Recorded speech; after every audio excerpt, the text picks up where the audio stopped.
Auzubillahiminash-shaytanir-rajim. Bismillahir-rahmanir-rahim. I am Umair Ahmad Khan, your English language instructor, and I welcome you all to my YouTube channel Fortune Education. आज का जो हमारा topic है जी, ये बहुत इंपॉर्टेंट टॉपिक है हर लिहाज से, फेडरल बोर्ड के लिहाज से, रिक्रूटमेंट टेस्ट के लिहाज से, या वैसे भी एक जनरल अगर आप एक टीचर हैं तो उस लिहाज से भी आपका ये आज का टॉपिक है, ये बहुत इंपॉर्टेंट टॉपिक है। इस टॉपिक का नाम है जी क्लॉज। क्लॉज होता क्या है, इसकी आइडेंटिफिकेशन क्या है, इसके अलावा इसकी डिफरेंट एग्जांपल्स क्या हैं, इसकी डिफरेंट टाइप्स क्या हैं, और टाइप्स की आइडेंटिफिकेशन क्या है और टाइप्स की एग्जांपल्स क्या है। मैं ये तमाम का तमाम इंफॉर्मेशन और ये तमाम का तमाम लेक्चर ये लेक्चर है, इस वीडियो में आपको बताऊंगा कि ये सारी बातें क्या हैं, किस तरीके से ये जो क्लॉज है हमारी बनती है, और हम इसको आइडेंटिफाई किस तरीके से करेंगे कि जी हमारी किस टाइप से ताल्लुक़ रखती है। और यही लेक्चर मैंने आपको लिख के भी टेक्सचुअल फॉर्म में भी दे दिया है। इस वीडियो की डिस्क्रिप्शन में आपको यही लेक्चर मिल जाएगा। आप पढ़ना चाहें और एक टैब में वीडियो ओपन करना चाहें तो आप वो भी कर सकते हैं, और दूसरी टैब में आप मेरा ये लेक्चर सुन भी सकते हैं। और अगर आप इस लेक्चर को चाहें कि पूरा सुनना चाहते हैं और आप चाहते हैं कि टाइम भी कम लगे, तो आप इस जो है ना आपके राइट साइड पे एक सेटिंग का बटन होगा, उस पर अगर आप क्लिक करेंगे तो वहाँ पर प्लेबैक स्पीड का एक जो है ना ऑप्शन होगा, उसको अगर आप 1.5 1.75 या 2 मल्टीप्लाई कर देंगे तो ये लेक्चर दौड़ने लगेगा, बल्कि इसकी स्पीड तेज़ हो जाएगी। और जब स्पीड इसकी तेज़ हो जाएगी तो आप 10 मिनट का लेक्चर 5 मिनट में सुन सकते हैं। तो बिस्मिल्लाह करते हैं जी हमारे टॉपिक की तरफ और लेक्चर शुरू करते हैं। लेक्चर का जो मैं अभी थोड़ी देर पहले आपको बताया कि आज का जो हमारा लेक्चर का टॉपिक है वो है जी क्लॉज। क्लॉज क्या होता है जी? आपने क्लॉज का एक सबसे पहले जब भी क्लॉज का जिक्र आए तो आप एक बेसिक फार्मूला अपने जहन में रख लें जी। Clause is equal to subject plus predicate. Clause is equal to subject plus predicate. Subject हमारे पास बिल्कुल कॉमन है जी। सब्जेक्ट क्या होता है जी? नाउन होता है। और प्रेडिकेट क्या होता है? और इस क्लॉज के लिए हमें प्रेडिकेट कौन सा चाहिए? इसमें प्रेडिकेट कहते हैं वर्ब को। हमें क्लॉज के लिए प्रेडिकेट फाइनाइट वर्ब चाहिए। फाइनाइट वर्ब ऐसे वर्ब को कहते हैं जो कि according to time, according to person, according to number change हो जाए। पर्सन और नंबर तकरीबन सेम है। पर्सन का मतलब है जी सिंगुलर और प्लूरल, नंबर का मतलब भी यही है, और टाइम का मतलब है जी according to tense. Tense for example मैं कहता हूँ कि जी he drives a car, he drives a car, वो गाड़ी चलाता है। अगर आप इसको मैं इसी को चेंज करूँ, मैं कहूँ कि जी I am driving a car, अब देखें वो चेंज हो गया जी। ड्राइव से क्या हुआ? ड्राइविंग हो गया। और अगर आप इसको पास में चेंज कर लें तो मैं इसको ये जुमला क्या बनेगा? ही ड्रोव ए कार, ही ड्रोव ए कार। और अगर आप इसको फ्यूचर में ले जाएं तो आप इसको आप क्या कहेंगे जी? He will drive a car. देखें ये जो ड्राइव है ये तमाम सिचुएशंस में चेंज हो रहा है। अगर आप प्रोनाउन चेंज करें तो तब भी ये चेंज होगा, और अगर आप टेंस चेंज करें तो तब भी ये चेंज होगा। ऐसा वर्ब जो कि according to time, according to person change हो जाए, अकॉर्डिंग टू टेंस चेंज हो जाए, उसको हम कहते हैं फाइनाइट वर्ब। और इस क्लॉज में हमें ऐसा वर्ब चाहिए, ऐसा वर्ब चाहिए, तो तब हम कहेंगे कि ये क्या है? क्लॉज है। और अभी इसकी डेफिनेशन देख लेते हैं कि जी क्या है जी? Group of words that contains subject and verb is called clause. Formula आपको मैंने बता दिया, clause is equal to subject plus predicate. इसकी कुछ एग्जांपल्स देख लेते हैं। अली स्पीक्स, अली स्पीक्स, अली क्या है? सब्जेक्ट है। और स्पीक्स अगर आप टेंस चेंज करें और प्रोनाउंस भी चेंज करें तो ये क्या होगा? प्रोनाउन या नाउन या सब्जेक्ट अगर आप चेंज करें तो ये स्पीक्स भी चेंज होगा।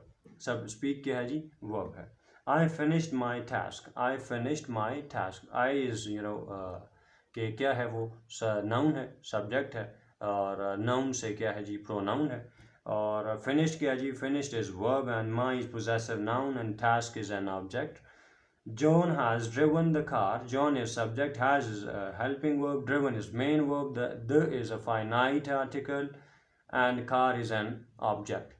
ये तीन एग्जांपल्स हैं क्लॉज की। और इस क्लॉज की बेसिकली में टाइप्स कितनी होती हैं? इसकी दो टाइप्स होती हैं। एक को कहते हैं इंडिपेंडेंट क्लॉज और दूसरे को कहते हैं डिपेंडेंट क्लॉज।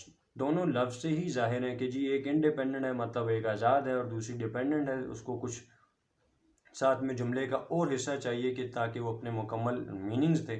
तो इसकी डेफिनेशन क्या होती है, इसमें कौन कौन से पॉइंट शामिल होते हैं, मैं पॉइंट्स वाइज आपको बताऊंगा ताकि आपके जहनों में ये सेव हो जाएं।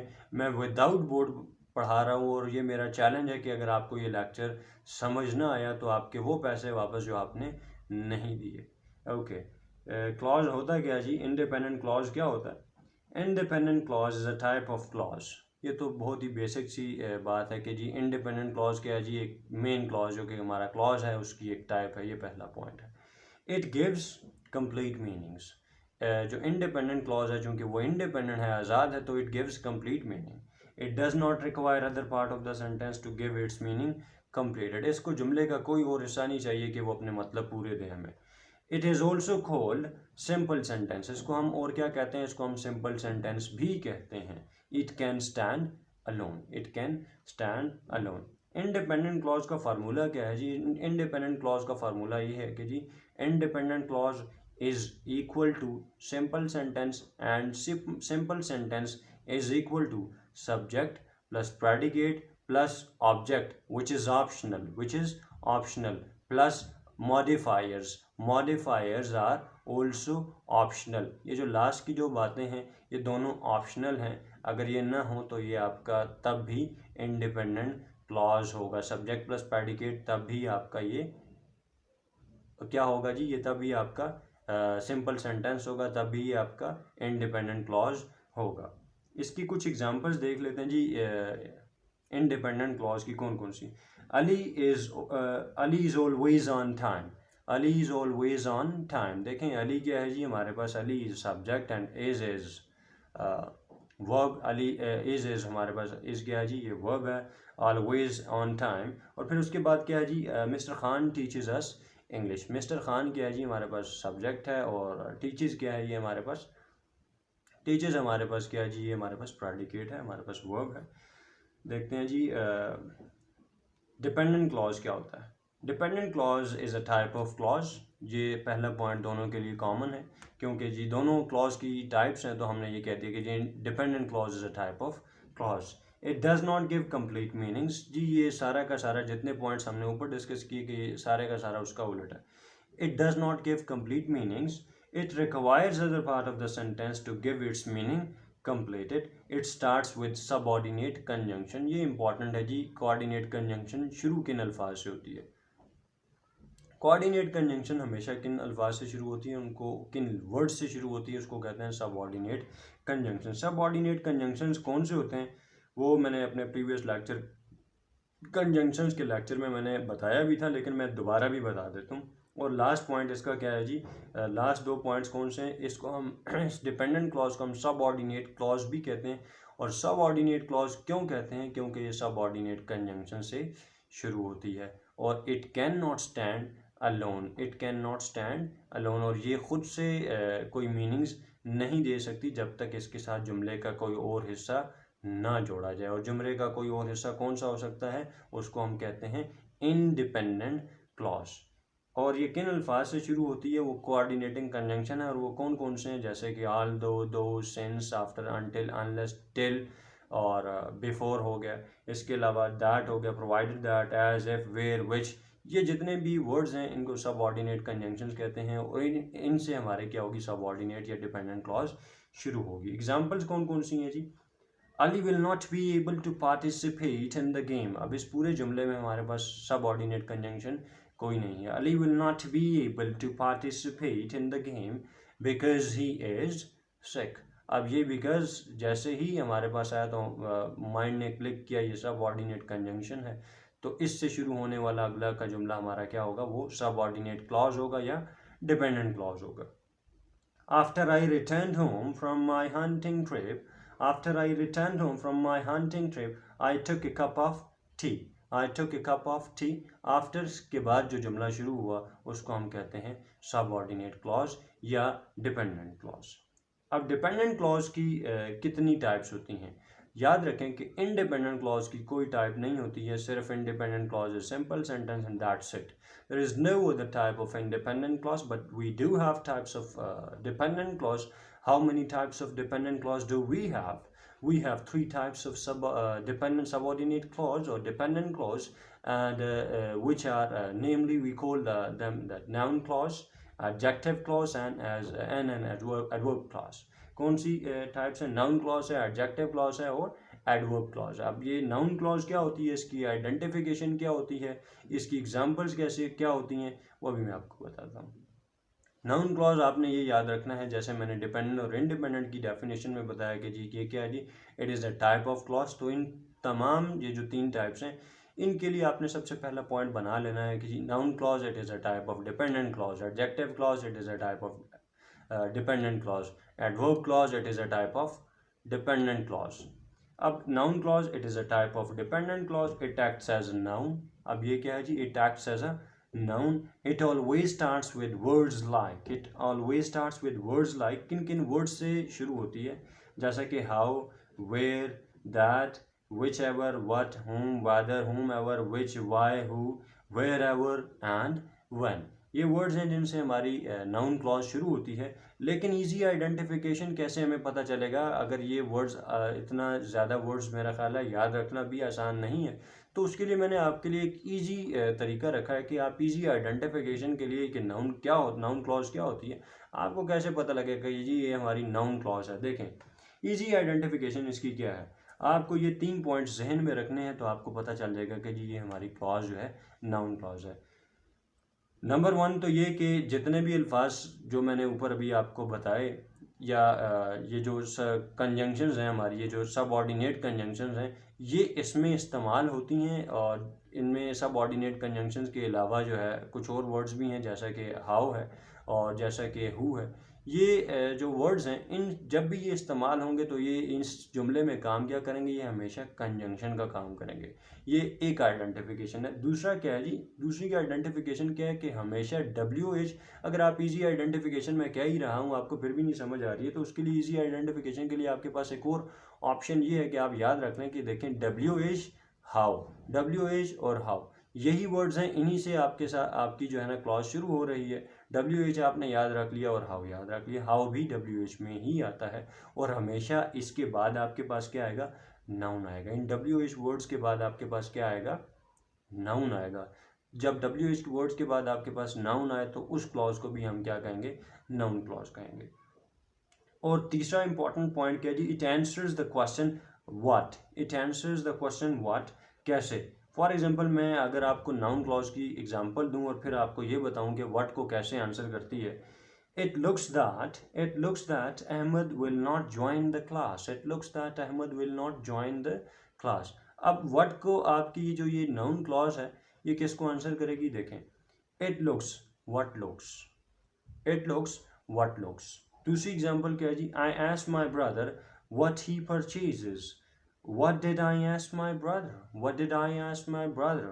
तीसरी एग्जांपल है जी, your failure tells, your failure tells. अब देखें what did your failure tell, ये इस तरीके से क्वेश्चंस के इन क्वेश्चंस के आंसर देता है जी।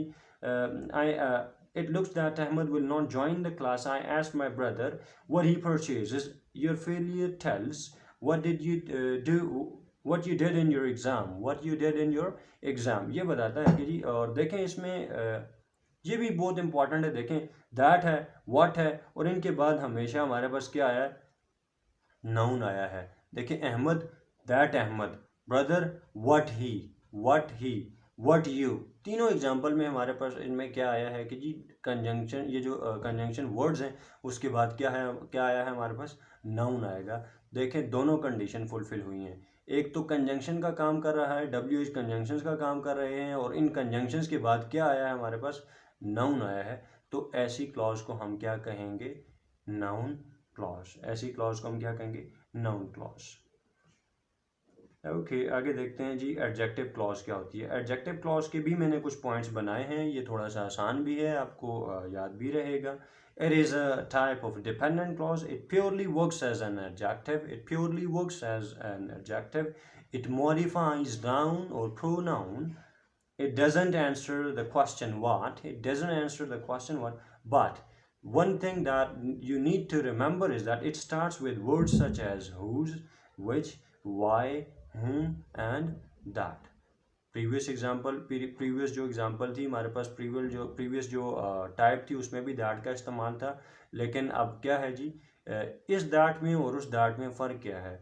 उस दैट में क्या था कि उस दैट में ये था कि जी वो दैट किसका काम कर रहा था, कंजंक्शन का काम कर रहा था। लेकिन इस दैट में क्या होगा, ये हमेशा रिप्लेस करेगा किसको, नाउन को रिप्लेस करेगा, हमारे सब्जेक्ट को रिप्लेस करेगा। जब ये यहाँ पर एडजेक्टिव क्लॉज में इस्तेमाल होगा तो ये क्या करेगा, ये हमेशा हमारे सब्जेक्ट को रिप्लेस करेगा। जब सब्जेक्ट को रिप्लेस करेगा तो हम ये कहेंगे कि ये हमारा क्या है, एडजेक्टिव क्लॉज। इजी आइडेंटिफिकेशन के लिए आपके पास कुछ पॉइंट्स आपको जहन में रखने हैं। वो कौन से पॉइंट्स हैं वो देखते हैं।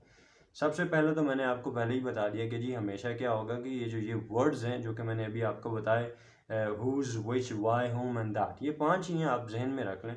जब ये वर्ड्स रिप्लेस करें किसको, सब्जेक्ट को रिप्लेस करें, तो ये क्या होगा, ये एडजेक्टिव होगा। और दूसरा क्या है जी, इन जो वर्ड्स हैं जो कि मैंने 5 वर्ड्स अभी आपको बताए हैं, इनके noun comes always comes before adjective clause. अब इन वर्ड्स से पहले हमेशा क्या होगा, देखें नाउन क्लॉज के केस में क्या था, WH के बाद आ रहा था क्या, नाउन। लेकिन एडजेक्टिव के केस में क्या होगा, हमेशा नाउन क्या होगा, इन वर्ड से पहले आएगा, तो हम कहेंगे ये क्या है, एडजेक्टिव क्लॉज। मैं एग्जांपल्स आपको दे दूं, this is the computer that I was looking for, this is the computer that I was looking for, ये वो कंप्यूटर है जिसकी मुझे तलाश थी। देखें computer, this is the computer, computer क्या है जी, आपके पास ये एक नाउन है, that I was looking for. अब ये दैट किसको रिप्लेस कर रहा है, ये दैट हमारे कंप्यूटर को रिप्लेस कर रहा है। इस वजह से हमने ये कह दिया कि ये क्लॉज क्या है, that I was looking for, ये क्लॉज क्या है, एडजेक्टिव क्लॉज। दूसरी example, he is the boy, he is the boy who stood first in the class, he is the boy who stood first in the class. अब ये boy और उसके बाद क्या है जी, WH, उसके बाद WHO है, ये क्या है जी, WHO, ये हमारे पास क्या है जी, इसके बाद शुरू होने वाली क्लॉज कौन सी है, इस क्लॉज को कहेंगे एडजेक्टिव क्लॉज। मैंने ऊपर की जो आपको वर्ड्स बताए उसमें WHO भी ऐड कर लें। I have lost the umbrella, I have lost the umbrella which my brother gave to me, which my brother gave to me। अब देखें which से पहले क्या है, umbrella, और उस हमें इस umbrella के बाद की जो क्लॉज शुरू हुई है उसको हम क्या कहते हैं, एडजेक्टिव क्लॉज। अब इसका एनालिसिस जो है वो भी दिया हुआ है नीचे, अब वो जब आप डिस्क्रिप्शन पढ़ेंगे तो आपको समझ आ जाएगी।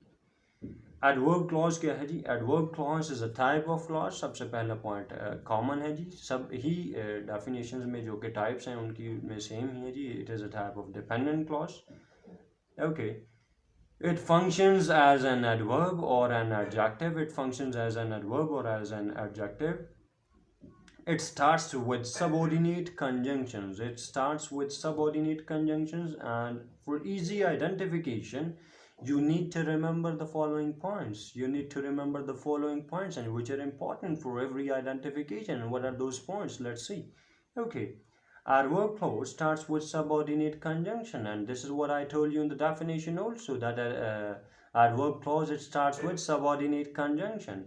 They always answer to these questions, and the very important thing that you need to keep in your mind is that it answers 4 questions. And what are those questions? For example, when, where, and how. Your adverb clause, it has to answer 4 questions. 4 questions. What are those questions? When, where, and how. Okay. For example, I was very happy. I was very happy. Why you were happy? Why you were happy? Because I got promotion. Because I got promotion. I was very happy. I was very happy. Why you were happy? Because I got promotion. Okay. Doctor came late. The doctor came late. The doctor came late because he lost the way. Because he lost the way. Why the doctor came late? Why the doctor came late? जी doctor साहब क्यों late आए हैं जी? जी doctor came late because he lost the way। जी doctor साहब इसलिए लेट आए हैं जी क्योंकि जी उनको रास्ता खो गया था जी, रास्ता वो भूल गए थे जी। ये आज का हमारा लेक्चर था। क्लॉज क्या होता है, क्लॉज क्या होता है, उसकी आइडेंटिफिकेशन क्या होती है, मैं एक शॉर्ट सा ओवरव्यू आपको दोबारा दे देता हूँ। क्लॉज क्या होता है, clause is equal to subject plus predicate. Clause is equal to subject plus predicate. For example, I gave you a few example, he speaks, और इसकी दो बेसिक टाइप्स होती हैं, एक को कहते हैं इंडिपेंडेंट क्लॉज और दूसरी को कहते हैं डिपेंडेंट क्लॉज। इंडिपेंडेंट क्लॉज क्या होती है? एक सिंपल सेंटेंस को कहते हैं जी it can stand alone, it gives complete meaning, it also have subject plus predicate plus simple. What is simple subject? Simple subject क्या होता है जी? सिंपल सब्जेक्ट आपके पास यही स्ट्रक्चर है जी, इसके उसमें आपके पास सब्जेक्ट होगा, प्रेडिकेट होगा, प्लस ऑप्शनल चीज़ों में ऑब्जेक्ट होगा और प्लस आपके पास मॉडिफायर्स होंगे। और डिपेंडेंट क्लॉज क्या होती है? ये हमारी इसको सबऑर्डिनेट क्लॉज भी कहते हैं, डिपेंडेंट क्लॉज भी कहते हैं। सबऑर्डिनेट कंजंक्शन से स्टार्ट होती है और it can not stand alone, it does not give complete meaning, it requires other part of the sentence to give its meaning completed. और इसकी 3 टाइप्स होती हैं। हमेशा ये किन अल्फाज से डिपेंडेंट क्लॉज शुरू होती है? ये सबऑर्डिनेट कंजंक्शन से शुरू होती है। सबऑर्डिनेट कंजंक्शंस कौन कौन से होते हैं? If, as if, provided that, though, although, since, after, till, unless, till, until, ये सारे के सारे जितने भी वर्ड्स हैं इनको क्या कहते हैं? सबऑर्डिनेट कंजंक्शंस कहते हैं और ये इन्हीं से शुरू होती है। इसके अलावा डिपेंडेंट क्लॉज की 3 टाइप्स होती हैं, नाउन क्लॉज, एडवर्ब क्लॉज और एडजेक्टिव क्लॉज। नाउन क्लॉज का हमारे पास क्या स्ट्रक्चर है जी? नाउन क्लॉज ये है कि जी सबऑर्डिनेट कंजंक्शन इसमें दरम्यान में इस्तेमाल होगा और इस कंजंक्शन के बाद क्या आएगा? नाउन आएगा। और एडजेक्टिव क्लॉज में क्या होगा जी? ये जो वर्ड्स हैं, हुम है जी, वाई है जी, दैट है जी, ये जो 6 अल्फाज मैंने आपको बताए थे वही है, इनके हमेशा इनसे पहले एडजेक्टिव नाउन आएगा आपके पास। जब इससे तब ये वर्ड्स मैंने आपको बताए हैं, अगर इनसे पहले आपके पास नाउन आ जाए तो वो क्लॉज हमारी क्या होगी? उसको हम एडजेक्टिव क्लॉज कहेंगे। और एडवर्ब क्या है? एडवर्ब क्लॉज क्या है जी? एडवर्ब क्लॉज यही है कि सबऑर्डिनेट कंजंक्शन इसमें भी इस्तेमाल होता है और इसमें 3 सवालों को ये जवाब देती है। कौन कौन से जी? When, where and how. तो जी ये था जी आपका आज क्लॉज का लेक्चर। अगर आपको ये लेक्चर पसंद आया है, समझ आया है, तो आपसे ये मेरी गुजारिश है, आपसे मेरी ये इल्तमास है, इस जो चैनल है इसको ज़रूर सब्सक्राइब करें, अपने दोस्तों के साथ शेयर करें और जो लाइक का बटन है उसके ऊपर अंगूठा ज़रूर छापें ताकि हमें बिल्कुल ये पता चल सके, आपका मैसेज ये पता चल सके कि जी आप बिल्कुल हमारे लेक्चर्स को समझते हैं, अप्रिशिएट करते हैं। और मैं वैसे भी आप तमाम दोस्तों का बहुत ज़्यादा मशकूर हूँ, जितने भी लोग दुआएं करते हैं, जितने भी लोग कमेंट्स में अपना फीडबैक देते हैं, जितने भी लोग हैं वो व्हाट्सएप के ज़रिए मुझे फीडबैक देते हैं, जितने भी दोस्त हैं जिस तरीके से भी उनका फीडबैक मुझे मिल रहा है, मैं उन तमाम लोगों का शुक्रगुजार हूँ और इंशाल्लाह आगे भी अच्छे अच्छे लेक्चर्स आपके पास लेकर आता रहूँगा। Thank you very much. God bless you all. Thank you.